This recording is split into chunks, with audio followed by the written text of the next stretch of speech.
Namaste yogis and lovers of wellness, and welcome back to my YouTube channel. If you're wondering if the video quality suddenly got better, hopefully it did. I didn't get a new camera, not yet, but I did get an iPhone 11 Pro with the new cameras that are supposed to be amazing. So I really hope that these videos look better for you guys. Maybe they even sound better. I don't know what they did to these phones. And I have more storage on my phone, so I won't be running out of room making these videos for you guys. So I'm really excited about it. Let me know in the comments below if this video looks better. This is the first video that I'm making with my phone, so I hope it looks great. If you're new to my channel, I want to welcome you. My name is Vanessa Blair Ferris. I'm a certified registered yoga instructor, and it is just my passion to share yoga and wellness with anybody that needs it, but especially those healing from trauma. And last week we actually talked more about why that is my mission and my goal in life. So if you're curious to see more about that, I will link my second episode of this series right here, and you can watch that anytime. If you are not subscribed, please feel free to do so. It really does help me out a lot. You guys are continuing to show up, and I really do appreciate it. Follow me on Instagram at yogi.blair.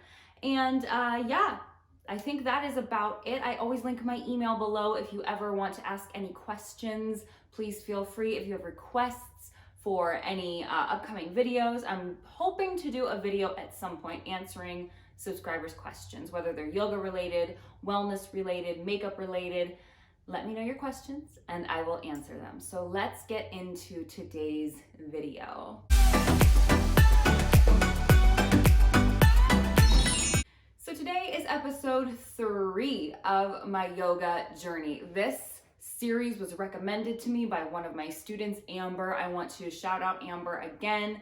Thank you so much for requesting this. It's really been kind of nice for me to do this, to be more open and honest with you guys. A lot of times I just come on camera and I try to make it light, I try to make it fun, and this has kind of helped me to share some things with all of you that I might otherwise have kept kind of to myself. So I am really grateful to Amber for allowing me to make this series, and I really do hope you find it helpful.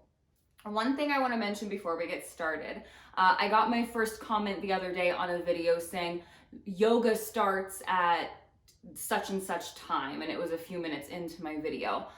Those comments are going to get deleted. I know people think that it's helpful, and I know people think that they are just trying to help people get to the point, but anybody that makes YouTube videos kind of finds it rude, I think. The reason that we put the information that we put at the beginning of a video is to help us, to give you information, to contact us, and we're trying to grow our following. We're trying to reach people. To me, this is not about getting to over 1,000 subscribers and monetizing my channel. This is about wanting to reach as many people as I can with this passion. And by you telling people just to skip ahead in the video, I kind of find it a little bit rude. Those comments will get deleted. So please, I prefer you not do that. When I see those comments, they will be removed. And I know you guys probably are sick of me talking sometimes. I know I ramble. I know that I get into things and I kind of repeat the same things over and over again. I'm trying to improve. Keep in mind, I'm very new at this. So I am learning along the way. I'm trying to make my content better for you, but I just would prefer you not put video starts at this time. No, the video starts at 1 second in. And if you don't want to be here for it, you don't have to be.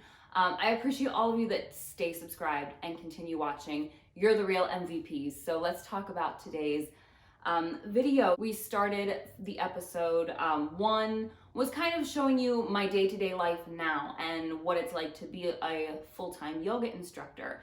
And then I took you back to the beginning of my journey, what started me on this path, why I took my first yoga class. And so now we're moving along to a couple of years into my practice. I practiced on and off for a few years. I would go to classes maybe once a week, maybe twice a week. And towards the end of my time living in Ohio, that was when I first started to get the unlimited yoga package, where I was trying to go every morning, Monday through Friday. And at that point, shortly after doing that, my husband got relocated for work. The place that he works at closed down in our area. It is a national company, and we got relocated to Fort Wayne, Indiana. And so when that happened, I was working in salons. That was my adult career. I wasn't a licensed hairstylist or anything, but I would work the front desk. I would manage a lot of things, keep things scheduled, keep things going, running the way that they should with my fellow receptionists, head receptionists, and things like that. I worked in the spa a lot in one of the salons that I worked at, and I loved it. And I worked for an Aveda salon, and so everything was kind of a more natural approach, and it kind of started me on this path. So obviously when we relocated to Fort Wayne, I wasn't relocating to another salon. I was quitting my job to move. And my husband then, when he lost his job, he was my boyfriend at the time. He proposed to me shortly after being laid off, and then we got married a year and a half after moving. We had decided together that I was not going to just rush into finding a job in Fort Wayne, because at this point, I didn't really have a career plan. I was working jobs to make my ends meet, to pay my bills. I had tons of credit card debt that I was trying to pay down. I hadn't even touched my student loan yet. And so I was just working 40 hours a week to try to just live paycheck to paycheck. And when we found out that this big change was going to be happening, we decided together that I was going to quit my job to move with him, and I was going to decide what I truly wanted to do. So the last few months that we had in Ohio, I knew I was moving, so I was working really hard to pay off all of my credit cards so that he didn't have to take on that debt of mine that I had been paying. And he didn't have those extra bills, because now we were moving to a one-income family, and it was stressful to me to know that I wasn't contributing anymore. So we moved to Indiana. I quit my job. And my husband said he really wanted me to take time to enjoy my life again. Because if you watched last week's episode, I was still moving into this space of, I was always anxious. I always felt like I was running out of time, like I could never get anything done. And I worked really hard in these salons. I was on my feet all day, sometimes 12 hours a day. And I was always tired. And he wanted me to take some time to enjoy the things that I used to enjoy, or to learn about myself, to kind of move into a space of living a more calm life. And at first I was like, hold on a second, what? And it kind of hit me. I was like, this is a good opportunity. This is what is supposed to happen. I need time to heal. I need time to learn about myself, to become self-aware. And he in turn offered to pay for a monthly membership for my yoga. And that was the one thing that I really wanted, was to take yoga classes. I didn't need to go shopping all the time. I didn't need all the extra stuff. I just wanted my yoga. And so we got a monthly unlimited package, and I started doing yoga shortly after we moved there, a couple weeks in, and I was at the studio. I signed up for a class, and that was it. And I got the monthly unlimited package, and it wasn't just, okay, I'm gonna go in the morning before working all these hours at night. Now I had time to go to classes whenever I wanted. I had time to do whatever I wanted, whenever I wanted, and it was shocking at first. It was a shock to the system, because my life has always been very scheduled. It has always been, I wake up, I maybe work out, maybe do yoga, prepare myself for my day, do meal prep, get ready for work, go to work until 10:30 at night, come home, hang out, go to bed, repeat. And now it was like anything I wanted to do. I honestly didn't know what to do with myself at first. I was going to yoga in the mornings. I was going and taking 2 or 3 classes back to back in the evenings. my entire day was filled with yoga, usually Monday through Friday, and even on the weekends sometimes. My husband started working a lot. The place that he works at here is very busy, and there's a lot of overtime scheduled. That's still the case. My husband works a ton of hours, and so I had all this time to myself to do yoga, to meditate, to go to parks, to walk my dog, and just enjoy the things that I used to enjoy. And I started, as I was taking all of these yoga classes, I was just becoming more self-aware. Yoga teaches you to just stop for a minute and to breathe and to be aware of the sensations in your body and to be aware of your thought processes and what you're thinking about and why you might be thinking about that and where you might be feeling that emotion in your body. And before I knew it, I was becoming very self-aware of my PTSD symptoms, why they were what they were, why I reacted to things the way that I did, and then teaching my husband more in turn about me and why sometimes I snap at things that I shouldn't, or why sometimes I act in ways that might seem a little bit odd. And it was an amazing growing period for me. I feel like I matured a lot as an adult in that year that I took off. And I started realizing the more and more I was going to yoga that this is what I wanted to do. I wanted to teach yoga. And I didn't just want to teach a couple classes a week so that I had a little bit of pocket money. I wanted to do this as much as I could throughout the week, and I wanted to help people learn how to heal in the same way that I did. I wanted to show people that by practicing mindfulness, by meditating, by being aware of your body, and by moving in a way that encourages you to listen to your body and not push through pain, but to understand what your body is telling you and to listen to that despite what your mind might be telling you.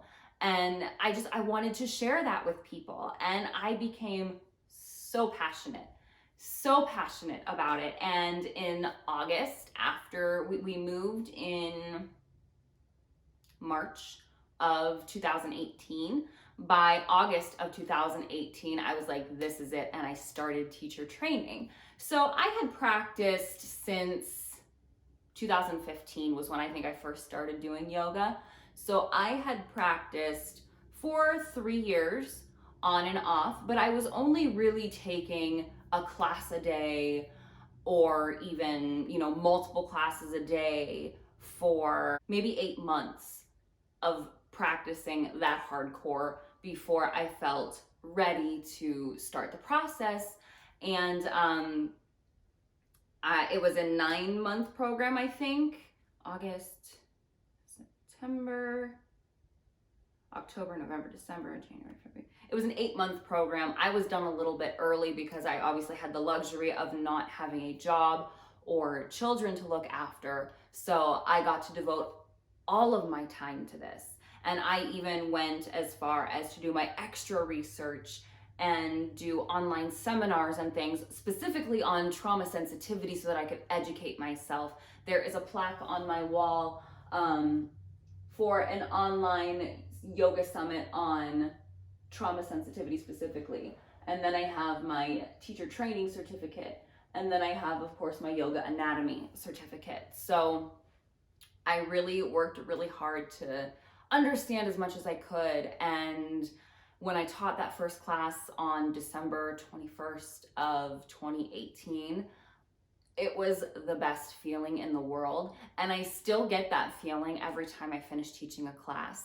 That feeling of satisfaction, of hearing people just that sigh of feeling better and feeling less stressed. And it's an amazing feeling. So that was what led me up until the point that I hit teacher training. And teacher training is a whole nother subject in and of itself that we'll talk about next week. Once I got certified, I started teaching just a couple classes, and you gradually build up. And we'll talk about kind of how a teacher starts teaching versus when you kind of grow into teaching more next week as well. So that's kind of what got me to the point of where I am now. And that's when I started just to learn about myself. And I think had I not taken that year off to take yoga and take yoga with people that understood the mental aspect of yoga, because that's what a lot of people say. We know the physical. We know it feels good. We know it feels good to stretch, but also strengthen. We know it feels good physically, but why does it feel so good mentally? And it's because in our society, in our culture, it is not often, at least it wasn't for so long, recommended or taught to us that we should be aware of emotions, be aware of the physical ways that our body responds. We aren't made to take on the amount of stresses that modern day life puts on us. And we live very stressful lives. And I've done class series on managing stress. I've done class series on learning to meditate. And it's wonderful. It's my favorite thing in the world. Next to music, yoga is my passion and my favorite thing in the world. And I would never have learned that had I not moved to Fort Wayne, had I not taken that year to learn about myself. And that self-awareness is what put me on this path.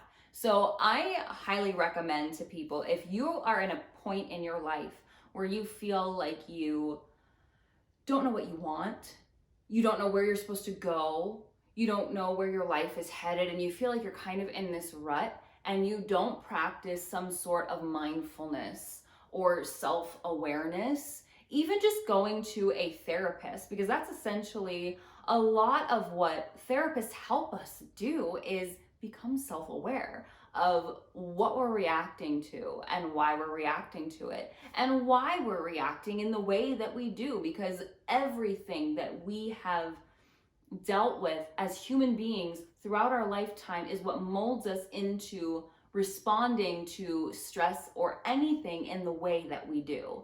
And once you learn those things about yourself, it really puts you on a path to just being more self-aware and noticing these things, noticing triggers, noticing what you want out of life, and then you can make better decisions as to where you should go or what you should do. So I definitely recommend practicing mindfulness, practicing techniques to become more self-aware, and even seeing a professional if you think that that could help you become more self-aware, and that will help you in the long run to learn where you need to go and what you need to do. And that is all I have for you today. Hopefully with the editing in, it's a little shorter. I really appreciate all of you being here again. I really, truly do sincerely appreciate everybody who watches, who listens, who wants to learn. And if you have any questions about becoming a yoga teacher, if you're considering teacher training, or if you're considering starting a yoga practice, please feel free to use that email to message me. I would love to answer your questions. Leave comments below, and I will see you next week when we talk about teacher training and what it takes to be in teacher training and what it's like to be a baby yoga instructor. So I will see you next time. I hope you all live happy, live free, live well. Namaste.